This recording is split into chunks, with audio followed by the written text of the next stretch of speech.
ഈ ലോകം പിടിച്ചടക്കിയ സന്തോഷം എനിക്കിപ്പോ തോന്നുന്നത്. എനിക്കങ്ങനെയൊന്നും തോന്നുന്നില്ല. ബെസ്റ്റ്. ഒരു കാര്യം ചെയ്യും, എന്റെ കല്യാണിക്കുട്ടി എന്ന് ഒരു ഗ്ലാസ് പാലെടുത്തുണ്ടോ. പരമ്പരാഗത രീതിയൊന്നും തെറ്റിക്കാൻ നിൽക്കണ്ട. ചെല്ലേ.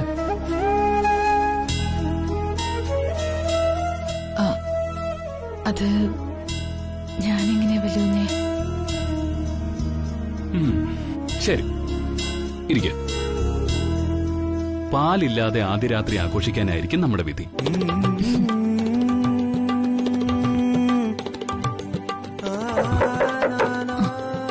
ഇതാരാ ഈ സമയത്ത്? നോക്കട്ടെ.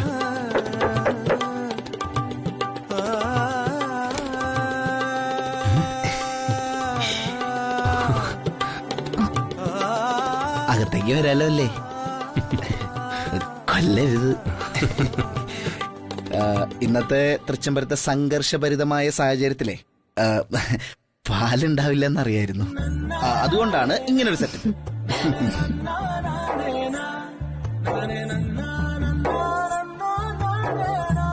പുതിയ ഡ്രസ്സാ, മാറി കൊടുക്കാൻ ഒന്നുമില്ലെന്നറിയാം. തൽക്കാലം ഇതിരിക്കട്ടെ.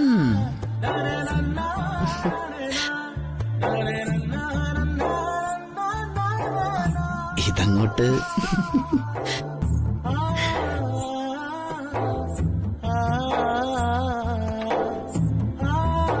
മുട്ടി വിളിച്ചപ്പോ ഞാൻ കരുതി ആ ഇളയമ്മയായിരിക്കും. അതെ. അപ്പൊ സമയം കളയുന്നില്ല. അപ്പൊ ബ്രോ, എല്ലാവിധ ആശംസകളും. ഇനി ഇവിടെ നിന്നാലേ ബ്രോ നമ്മളെ ചവിട്ടി പുറത്താക്കും.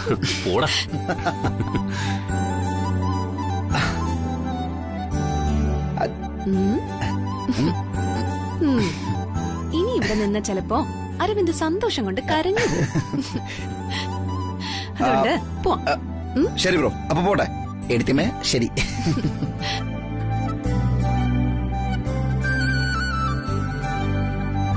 ആർക്കെങ്കിലും കിട്ടോ ഇതുപോലൊരു അനിയനെ? അനിയകുഞ്ഞിന്റെ കാര്യം പറഞ്ഞപ്പോ വലിയഞ്ഞിന്റെ കണ്ണു നിറഞ്ഞല്ലോ.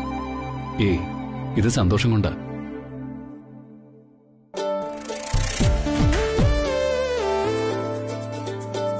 ഇത് കരയാനുള്ള ദിവസമൊന്നും അല്ലല്ലോ.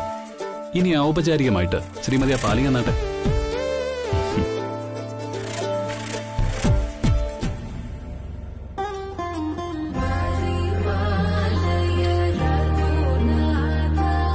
സാറിങ്ങനൊക്കെ സംസാരിച്ച ഞാൻ ചിലപ്പോ കരഞ്ഞു പോവും.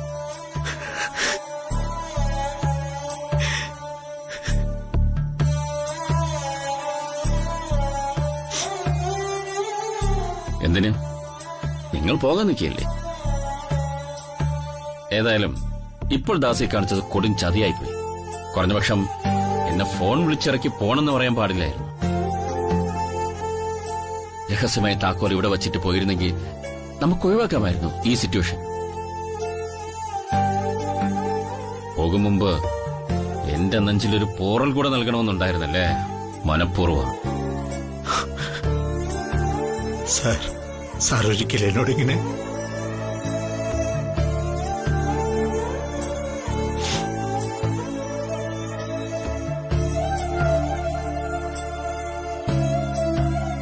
നമ്മൾ ഈ കുട്ടിക്കാലത്ത് കുട്ടികൾ കൊടുക്കുന്ന കുടുക്കയില്ലേ, അതുപോലെയാണ് ചില താതജന്മങ്ങൾ. നമ്മുടെ കരുതലും ഇഷ്ടവും വാത്സല്യവുമെല്ലാം നമ്മളതിൽ നാണയങ്ങൾ പോലെ നിറയ്ക്കും. മക്കൾ പക്ഷേ ആവശ്യമുള്ളപ്പോൾ നാണയങ്ങളെ എടുക്കും. ഉടഞ്ഞു ചിതറുന്ന വിധി നമുക്കുള്ളതാണ്. അതിൽ ദുഃഖിക്കാനും ഇതുപോലെ ഒളിച്ചോടാനും നിൽക്കരുത്.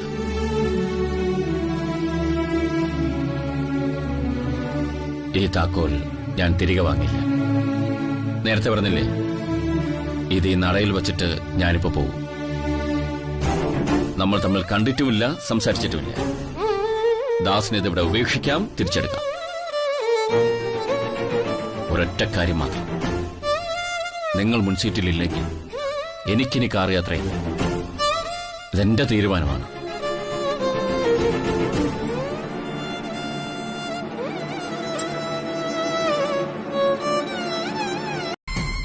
ഇന്നലെ കൊണ്ട് അഖിലേച്ചിക്ക് ആനന്ദ് എന്ന പ്രിയപ്പെട്ട മകൻ നഷ്ടപ്പെട്ടു കഴിഞ്ഞു. അഖിലേച്ചിയുടെ മനസ്സില് ഇനി ആനന്ദ് എന്നൊരു ജന്മമേ ഇല്ല.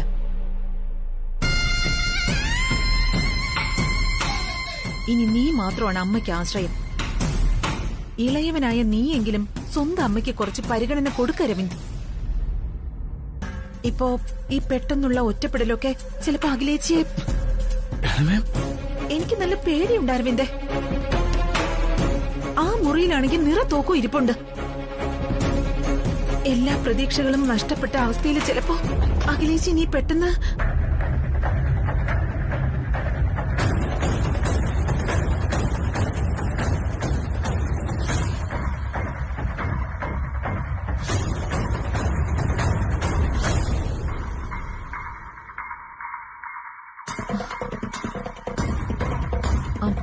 നിന്നെ വിഷമിപ്പിക്കാനൊന്നും അല്ല ഞാൻ ഈ പറയുന്നത്.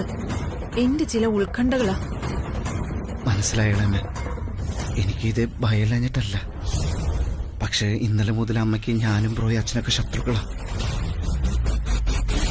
ഈ തൃച്ചംബരത്ത് വീട്ടില് അമ്മയ്ക്കാകെ ഇഷ്ടം ഇളയമോട് മാത്രം. അതുകൊണ്ട് ഇളയമ്മയ്ക്ക് മാത്രമേ അമ്മയെ ശ്രദ്ധിക്കാനും രക്ഷിക്കാനും കഴിയൂ. ഇളയമ്മയ്ക്ക് മാത്രം. അല്ല, അതിപ്പോ നിങ്ങളൊക്കെ ഇപ്പോഴെങ്കിലും ഈ വിലാസിനിയുടെ വില മനസ്സിലാക്കിയതിൽ സന്തോഷമുണ്ട്. അഖിലേച്ചി ഞാൻ ശ്രദ്ധിക്കുകയും ആശ്വസിപ്പിക്കുകയും ചെയ്യുമെന്ന് ഉറപ്പാ. എന്നാലും ഒരെന്നാലും ഇല്ല ഇളയമ്മ. തൃച്ചംബരത്തിപ്പോ കലക്കവെള്ളല്ലേ. നന്നായിട്ട് കൈയിട്ടിളക്കിയ മീൻ കിട്ടിയെന്നും വരും. കലക്കവെള്ളത്തിൽ മീൻ പിടുത്തം. തൃച്ചംബരത്തെ വിലാസിനി അതിന് ബെസ്റ്റ് ആണ്. All the best. എന്നാ ശരി.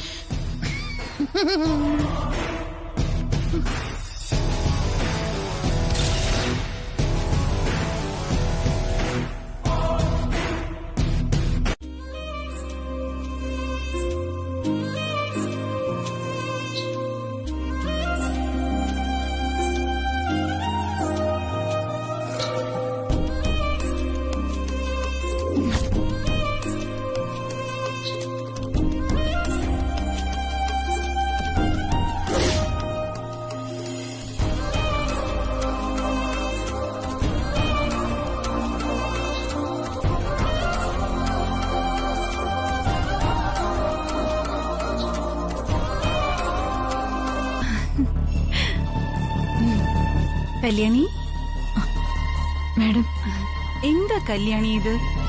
ഇന്നലെ ഹോസ്പിറ്റലിൽ നിന്ന് ഡിസ്ചാർജ് ആയി വന്നതല്ലേ ഉള്ളൂ. അതിനിടയ്ക്ക് നിനക്ക് ഇതൊക്കെ ചെയ്യേണ്ട വല്ല കാര്യമുണ്ടോ? ദേ നോക്ക്, നിനക്ക് എന്തെങ്കിലും വേണമെങ്കിൽ നീ റൂമിലിരുന്ന് ഓർഡർ ചെയ്താ മതി. ജോലിക്കാരില്ലേ ഇവിടെ? നീ വന്ന് ഈ ജോലിയൊക്കെ ചെയ്യേണ്ട വല്ല കാര്യമുണ്ടോ? മാത്രമല്ല നിനക്ക് പുറം പണി പറഞ്ഞിട്ടില്ലല്ലോ. അല്ല, അത് ചെയ്യുന്നതല്ല ഞാൻ പറഞ്ഞേ. നീ ഇപ്പൊ ആരാന്നാ നിന്റെ വിചാരം? നീ ഇപ്പൊ ആരുടെ ഭാര്യയാണെന്ന് നിനക്കറിയോ? നീ എന്തെങ്കിലും നോക്കുന്നേ? ഓ ഓ ഓ, ഇത്രയും നാളും കണ്ട കടിച്ചു കീറാൻ വരുന്നവർക്ക് ഇന്നിപ്പൊ എന്ത് പറ്റിയെന്നായിരിക്കും. നോക്ക് കല്യാണി, അഖിലേച്ചി നിന്നെ മരുമകളായി അംഗീകരിക്കില്ല എന്ന് പറഞ്ഞ ആനന്ദ് താലി കെട്ടിയ നീ തൃച്ചംബരത്തെ മരുമകൾ അല്ലാതായി മാറില്ലല്ലോ. ഇല്ല കല്യാണി, ആര് നിന്നെ അംഗീകരിച്ചാലും ഇല്ലെങ്കിലും നീ തൃച്ചംബരത്തെ മൂത്ത മരുമകൾ തന്നെയാ. അത് മാറ്റാൻ പറ്റില്ലല്ലോ. എന്താ സംശയമുണ്ടോ നിനക്ക്? അതെ, തൃച്ചംബരത്തെ അഖിലാണ്ടേശ്വരി കഴിഞ്ഞാ പിന്നെ എല്ലാ അധികാരങ്ങളും തൃച്ചംബരത്തെ മൂത്ത മരുമകളായ നിനക്കാ. അയ്യോ, പിന്നെ ഇങ്ങനെയൊക്കെ സംഭവിക്കുമെന്ന് അറിയാതെ വെറും ഒരു അടുക്കളക്കാരിയായി കണ്ടുകൊണ്ട് ശകാരിക്കുകയും വഴക്ക് പറയുകയൊക്കെ ചെയ്തിട്ടുണ്ട്. അതൊന്നും മനസ്സിൽ വെച്ചേക്കല്ലേ കല്യാണി, എന്നോട് ക്ഷമിച്ചേക്കണേ. എന്താ മാഡം ഇത്? മാഡം ഇങ്ങനെ സ്നേഹത്തോട് സംസാരിക്കുന്നത് തന്നെ എനിക്കെന്ന് സന്തോഷാന്നറിയോ? അയ്യോ, എനിക്കത് മുക്കിലും മൂലയിലും നിന്ന് ആളുകൾ എന്നെ കളിയാക്കിച്ചിരിക്കും. എന്റെ മുഖത്ത് നോക്കിയും ഞാൻ കേൾക്കാതെയും ഒരുപാട് ചോദ്യങ്ങളും പരിഹാസം ചാലിച്ച് സഹതാപവാക്കുകളും വരും. എനിക്കതൊന്നും സഹിക്കാൻ കഴിയില്ല. ഇങ്ങനെ ഒറ്റയ്ക്കിരിക്കുമ്പോ അതൊന്നും കേൾക്കണ്ടല്ലോ. ഇതാ ഇവിടെ ആവുമ്പോൾ അല്പ സമാധാനം കിട്ടും. എന്റെ മകള് അവള് കാരണമാണ് മാഡത്തിന് ഇങ്ങനെ വിഷമിക്കേണ്ടി വന്നത്. എന്ത് പറഞ്ഞ് ആശ്വസിപ്പിക്കണമെന്ന് അറിയില്ല മാഡം. എനിക്ക് ഇങ്ങനെയൊക്കെ സംഭവിക്കുമെന്ന് സ്വപ്നത്തിൽ പോലും ഞാൻ കരുതിയില്ല. ഞാൻ ഒരിക്കലും അവളെ ഇവിടേക്ക് കൂട്ടിക്കൊണ്ടുവരാൻ പാടില്ലായിരുന്നു. അതെന്റെ തെറ്റ്. എന്നോട് ക്ഷമിക്കണം മാഡം. എല്ലാ പഴിയും ദാസേട്ടന്റെ മകളുടെ മുകളിൽ മാത്രം ചുമത്തുന്നത് എങ്ങനെയാ? എന്റെ മകൻ ആനന്ദും കുറ്റക്കാരൻ തന്നെയാ.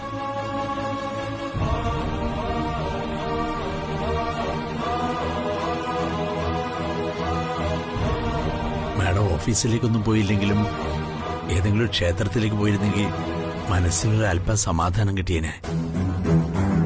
ഞാൻ വണ്ടി എടുക്കട്ടെ മാഡം? ഇല്ല ദാസേട്ടാ, വ്രതം നോറ്റതും നോമ്പെടുത്തതും ഒക്കെ വെറുതെ ആയില്ലേ. ഇനി ഒരമ്പലത്തിലേക്കുമില്ല ഞാൻ.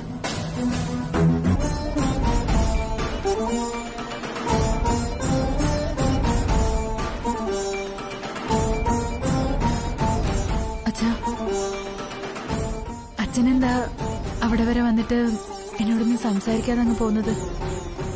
അച്ഛൻ അവിടെ നിൽക്കുന്ന കണ്ട് ഭക്ഷണം എടുത്ത് വന്നപ്പോ ആളവിടെ ഇല്ല. അച്ഛൻ വല്ലതും കഴിച്ചോ?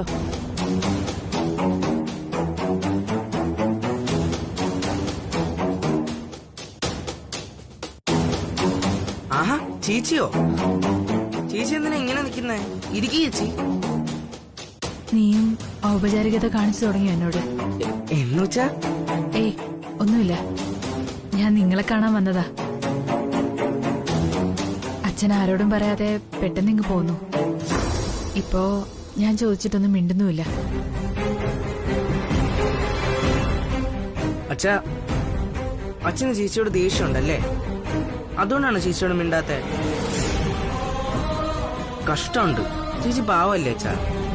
പാവായിട്ടാണോ ഇങ്ങനെയൊക്കെ കാണിച്ചു വെച്ചേക്കുന്നത്? ദൃശ്യമ്പത്തുകാരുടെ മുമ്പിൽ നമ്മൾ എത്ര നിസ്സാരന്മാരാണെന്ന് അവൾ ഓർത്തില്ലല്ലോ. ചില ബന്ധങ്ങളുടെ വില ആരും ഓർക്കാറില്ല, അത് തകർന്നു പോകുന്നത് വരെ. പക്ഷേ ഇപ്പൊ എനിക്കറിയാം, തൃശ്ശമ്പരത്തെ അഖില മാഡത്തിന്റെ മുമ്പിൽ എന്റെ മകൾ എനിക്ക് തന്നെ ചാർത്തി തന്ന ബഹുമതികൾ, ചതിയൻ, വഞ്ചകൻ, കൂടെ നിർത്താൻ കൊള്ളാത്തവൻ, അങ്ങനെ എല്ലാം ചുമക്കണം. ചുമന്നല്ലേ പറ്റൂ. ഞാൻ അച്ഛനായി പോയില്ലേ? അച്ഛൻ എന്തൊക്കെയായി പറയണേ? എനിക്കിതൊന്നും കേട്ട് നിൽക്കാൻ വയ്യ. എന്താടി ഇത്രയും നാളും പുതിനാറ്റി കൊടുത്ത് മയക്കിയതൊന്നും പോരെ നിനക്ക്? പുതിനാറ്റി കൊടുത്ത് മയക്കി അടുക്കളയിൽ നിന്ന് അരമന വരെ എത്തി. ഇനിയിപ്പൊ വീണ്ടും പുതിനാറ്റിയും കൊണ്ടുപോയി ഈ തൃച്ചംബരം കൂടി നിന്റെ പേരിലേക്ക് മാറ്റിയെടുക്കാനാവും തമ്പുരാട്ടിയുടെ ഉദ്ദേശം. എന്തടി നോക്കുന്നേ? എന്നെ കണ്ട പേടിച്ച് കയ്യും കാലും വിറയ്ക്കുന്ന നീ എന്നെ വെല്ലുവിളിക്കാൻ തക്ക വിധത്തിലേക്ക് വളർന്നു അല്ലേ?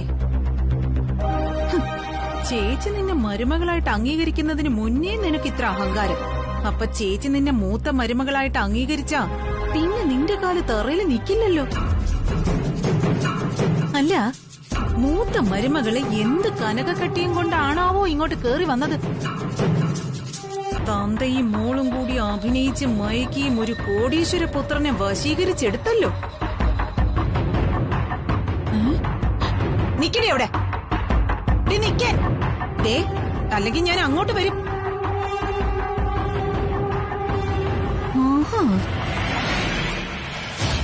കൊള്ളാലോ.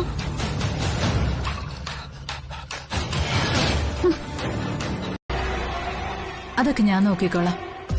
ആ ദേ, വല്യ കുഞ്ഞ് ആദ്യം ചൂടാറുന്നതിന് മുമ്പ് ഈ പുതിനട്ടിയും കുടിക്ക്.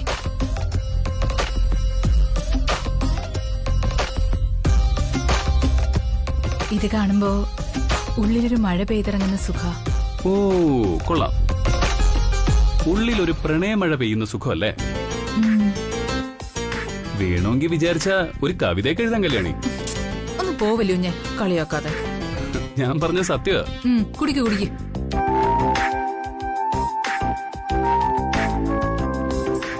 നീ കുടിക്ക.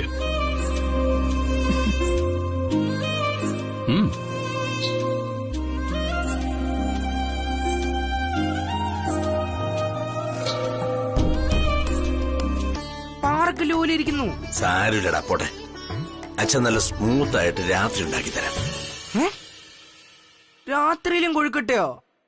നാശം പിടിച്ച കൊഴുക്കട്ട എനിക്കെങ്ങും വേണ്ട. അച്ഛൻ എന്ത് ചെയ്യാനാ? അച്ഛൻ അറിയാവുന്നല്ലേ ഉണ്ടാക്കാൻ പറ്റൂ. നീ എന്താ അച്ഛൻ വലിയ തെറ്റ് ചെയ്ത പോലെ? അച്ഛൻ തന്നെയല്ലേ ഇതൊക്കെ വരുത്തി വെച്ചത്. ചേച്ചിയോട് ഇവിടെ വരരുതെന്ന് പറഞ്ഞപ്പോ ആലോചിക്കണായിരുന്നു ഇങ്ങനെയൊക്കെ സംഭവിക്കുന്ന. ദേ, മര്യാദയ്ക്ക് അടങ്ങി ഒതുങ്ങി കഴിച്ചോളണം. അവൻ അവളെ ന്യായീകരിക്കാൻ വന്നേക്കും. ഒന്ന് നീ മനസ്സിലാക്കിക്കോ, നിന്റെ ചേച്ചി ചെയ്ത പ്രവൃത്തികൾക്ക് അഖിലാമ്മയുടെ എന്ന് മാപ്പ് കൊടുക്കുന്നോ അന്ന് മാത്രമേ ഞാൻ അവളോട് ക്ഷമിക്കൂ. അതിന് ചേച്ചി തെറ്റ് ചെയ്തെങ്കിലല്ലേ മാപ്പ് കൊടുക്കേണ്ടത്? എന്താടാ പറഞ്ഞേ? എന്താ നീ പറഞ്ഞേ? അടുപ്പത്തരം പറയുന്നു. അച്ഛാ, എന്നോടുള്ള ദേഷ്യം തീർക്കാൻ അവനെ എന്തിനാ തല്ലുന്നേ? അവനൊരു തെറ്റ് ചെയ്തിട്ടില്ലല്ലോ. ഇനി ഇവനെങ്കിലും അടി കൊടുത്ത് വളർത്തിയില്ലെങ്കിൽ ഒരു ദിവസം നെറുകേട് കാണിച്ചുകൊണ്ട് നിന്നെ പോലെ ഇതുപോലെ മുമ്പിൽ വന്ന് നിൽക്കും. വാ, രണ്ടുപേരും വന്നിരിക്കെ. ഞാൻ ആഹാരം കൊണ്ടുവന്നിട്ടുണ്ട്. ഇവിടെ വേണ്ട നിന്റെ ആഹാരം. അവൾ ആഹാരം കൊണ്ടുവന്നേക്കുന്നു. എനിക്ക് വേണ്ട നീ വെച്ചു കൊടുക്കുന്ന ആഹാരം. അതെനിക്ക് ഇറങ്ങില്ല.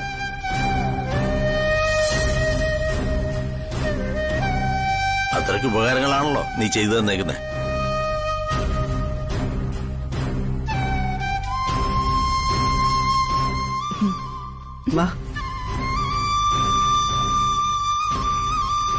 ദാസിനൊരു വാക്കേ ഉള്ളൂ. ഇനി ഞാൻ നിന്നെ മകളായി അംഗീകരിക്കണമെങ്കിൽ അതിനു മുമ്പ് അഖില മേഡം നീ ചെയ്ത തെറ്റുകൾ പുറത്തിരിക്കണം. പറഞ്ഞ മനസ്സിലായ? അനികുട്ടാ, അച്ഛനെന്താ ഇപ്പൊ ഇങ്ങനെയൊക്കെ സംസാരിക്കുന്നേ? അച്ഛനായതുകൊണ്ട്. നീ നേരത്തെ പറഞ്ഞതുപോലെ കെയർലെസ് ആയിട്ടല്ല, കെയർഫുൾ ആയിട്ട് വേണം അച്ഛൻ ഇത്തരം സന്ദർഭങ്ങളിൽ പെരുമാറാൻ. നീ വീണ്ടും സൂചിപ്പിച്ചു ഈ വീട് ഒരു നെരിപ്പോടിന് മുകളിലാണ് ഇരിക്കുന്നത്. 100% സത്യമാണ്. ആ നെരിപ്പോട് എരിയുന്നത് നിന്റെ അമ്മയുടെ നെഞ്ചിന്റെ ഉള്ളിലാണ്. അത് കത്തിച്ചത് നിന്റെ സ്വന്തം ജ്യേഷ്ഠന്. അണയാൻ കുറച്ച് സമയമെടുക്കും. അതിനുവേണ്ടി നമ്മൾ കുറച്ച് സമയം കൊടുക്കുകയാണ് വേണ്ടത്. നീ കാണിക്കുന്ന പോലെ വെപ്രാളപ്പെടുകയല്ല. അല്ല, ഞാൻ എന്റെ ഒരു ടെൻഷൻ കൊണ്ട്. മനസ്സിലായി. അതുകൊണ്ടാണ് ഞാൻ ടെൻഷൻ അടിക്കാത്തത്. എടാ, നീ ഒരു പെണ്ണ് കെട്ടുവനെ. ഇനിയെങ്കിലും ഒന്ന് മനസ്സിലാക്കണം. നമ്മൾ ഭർത്താക്കന്മാർ വിചാരിച്ചാൽ മതി വീടിനെ അതിന്റെ ബാലൻസിൽ നിലനിർത്താൻ. അതിന് ചിലപ്പോൾ സരസമായി സംസാരിക്കേണ്ടി വരും. ഇഷ്ടമല്ലെങ്കിലും ചിരിച്ചു കാണിക്കേണ്ടി വരും. ചിലപ്പോ വായും പൂട്ടിയിരിക്കേണ്ടിയും വരും. That's how we practically handle the situation. എൻ പുള്ളക്ക് പുരിഞ്ചിതാ. അപ്പൊ ചില പ്രത്യേക സന്ദർഭങ്ങളിൽ തലയിൽ തേങ്ങ വീണാ പോലും നമ്മൾ മോങ്ങരുതെന്ന് അർത്ഥം. Very good. ഇപ്പോഴാണ് നീ ഒരു ഗൃഹസ്ഥനായത്. ഇനി നിനക്ക് താമസിയാതെ ഒരു അച്ഛനാകും. കൊടുകൈ. All the best. പോച്ചാ.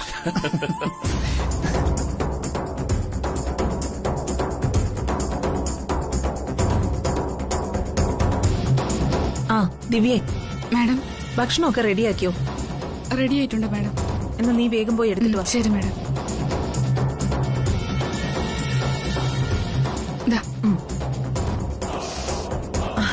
എരിവും പുളിയൊക്കെ കറക്റ്റ് ആണല്ലോ. അതെ ചേച്ചി ഇതെടുത്ത് ഇനി എന്റെ മുഖത്തോടി എറിയരുത്. ഇല്ല മാഡം, എല്ലാം കറക്റ്റ് ആണ്. നീ ഇത് കണ്ടോ? വിലാസിനി അഖിലയെ മുതലെടുക്കാനുള്ള പുറപ്പാടാണ്. ഇവിടെ വേണം. കൊള്ളാം കൊള്ളാം, അങ്ങനെ അങ്ങോട്ട് ചോദിക്ക്. പക്ഷേ ചോദ്യത്തിന് അത്രയ്ക്ക് ഉച്ചിരി പോരാ. ഇപ്പം വയലൻസ് കൂടി വന്നാലേ രസം വരും. അഖില, നീ നിന്റെ ശരികൾ പറയും. പക്ഷേ അവർക്കും അവരുടേതായ ശരികളുണ്ട്. നീ അത് കേൾക്കാൻ തയ്യാറായ? വേണ്ട കൃഷ്ണേട്ടാ, ഒന്നും കേൾക്കണമെന്നില്ല എനിക്കിപ്പോ. മക്കളുടെയും മരുമക്കളുടെയും ജീവിതമാണ് കൃഷ്ണേട്ടന് വലുത്. അതിനിടയ്ക്ക് തൃച്ചംബരത്ത് അഖിലാണ്ടേശ്വരിക്ക് എന്ത് കാര്യം? ഞാൻ ശത്രുവല്ലേ എല്ലാവർക്കും. എന്നെ മനസ്സിലാക്കാനും ഞാനെന്ന് അമ്മയെ അറിയാനും ആരും ശ്രമിച്ചിട്ടില്ല ഇതുവരെ. അതാണ് സത്യം.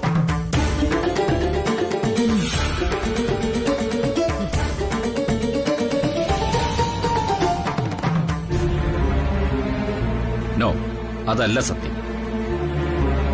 എല്ലാം സംഭവിച്ചു പോയെന്ന് കരുതി ആനന്ദ് നിന്റെ മകനല്ലാതാവുന്നു. ഇവിടെ ആരും നിന്നെ ഒറ്റപ്പെടുത്തുകയോ ചതിക്കുകയോ ചെയ്യുന്നില്ല. എന്തൊക്കെ പറഞ്ഞാലും നിനക്ക് അവനോട് മനസ്സിൽ അടുപ്പമുണ്ടെന്ന് എനിക്കറിയാം.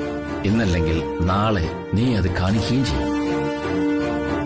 പക്ഷേ ആ പരിഗണന നീ കല്യാണിക്കും കൊടുക്കണം. എനിക്കത് മാത്രമേ പറയാനുള്ളൂ. സോറി, എനിക്കതാണ് കേൾക്കേണ്ടാത്തത്. കൃഷ്ണട്ട് പൊയ്ക്കോ, എനിക്കിപ്പോ ഒറ്റയ്ക്കിരിക്കാനാ താല്പര്യം. പ്ലീസ് വിലാസിനെ. പെട്ടെന്ന് അങ്ങോട്ട് ചെല്ലണ്ട, ഒളിച്ചു നിന്നതാണെന്ന് മനസ്സിലാവും.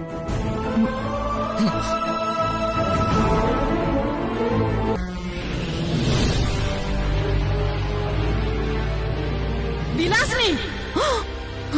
ചേച്ചി ദാ വരുന്നു. ചേച്ചി, നിന്നോട് പറഞ്ഞതല്ലേ ഞാൻ എനിക്ക് ആഹാരം കൊണ്ടുവരേണ്ടത് നീയാണെന്ന്. പിന്നെ നീ എന്റെ അടുക്കായിരുന്നോളെ. അയ്യോ ചേച്ചി, ഞാൻ ഭക്ഷണമായിട്ട് ഇങ്ങോട്ട് വന്നതാ. ശിവരാമേട്ടൻ എന്റെ കയ്യിൽ നിന്ന് പിടിച്ചു വാങ്ങിച്ചു. എന്റെ ഭാര്യയ്ക്ക് ഞാൻ ആഹാരം കൊടുത്തോളാന്നും അങ്ങനെയെങ്കിലും എനിക്ക് അവളോടൊന്ന് സംസാരിക്കാൻ പറ്റുമല്ലോ എന്നും പറഞ്ഞിട്ടാ ഏട്ടൻ ഇങ്ങോട്ട് വന്നത്. ഉപദേശിക്കാൻ വന്നിരിക്കുന്നവർ ഇപ്പൊ പറയാതെ പിന്നെ എപ്പ പറയണം ഞാൻ? അമ്മ ഇനിയും കല്യാണം ആലോചിച്ചാലോ? ഇനി ഒരു ഒളിച്ചു കളിക്കാൻ എനിക്ക് വയ്യ. നിനക്കറിയോ, ഈ ലോകത്ത് ഒരമ്മയെ ഒരു മകനെ ഇങ്ങനെ സ്നേഹിച്ചിട്ടുണ്ടാവില്ല. അത്രയ്ക്ക് എന്നെ സ്നേഹിച്ചതാ എന്റെ അമ്മ. ആ അമ്മയാ ഞാൻ ഒറ്റപ്പെടുത്തി തൃച്ചംബരത്തിന്റെ ഒരു മൂലയിൽ ഇരുത്തിയിരിക്കുന്നത്. ആ അമ്മയുടെ ഓരോ തുള്ളി കണ്ണുനീരും ഇടുത്തിയായിട്ടാ എന്റെ തലയിൽ പതിക്കുന്നേ.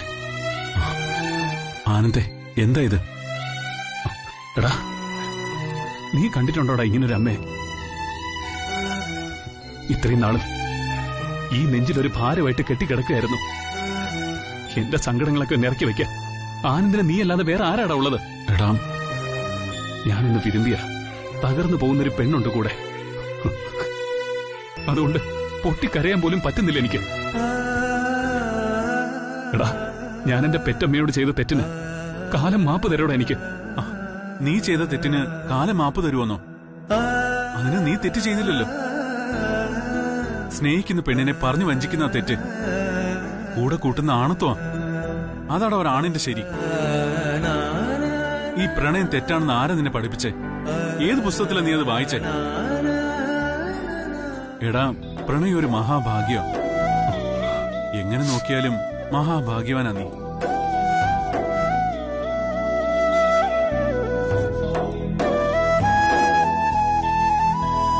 പ്രണയം അളക്കുന്നത് സ്വർണം അളക്കുന്ന കോമൺ ബാലൻസിലല്ല, മനസ്സിന്റെ ത്രാസില. മനസ്സിന്റെ ത്രാസിൽ അളന്നു നോക്കുമ്പോ നീയാണ് മഹാഭാഗ്യവാൻ. നിനക്ക് കിട്ടിയിരിക്കുന്നത് മഹാലക്ഷ്മിയാ.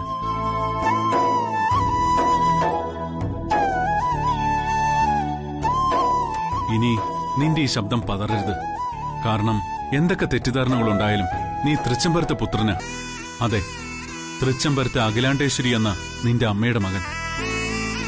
നിന്റെ ഈ കണ്ണെന്ന് നനഞ്ഞാൽ തോക്കുന്നത് ആ പാവം പെണ്ണായിരിക്കും, കല്യാണി. നീ വാ, നമുക്കൊന്ന് പുറത്തേക്ക് പോവാം. സുബ്രു, എനിക്ക് കുറച്ച് ജോലി. ഒരു ജോലി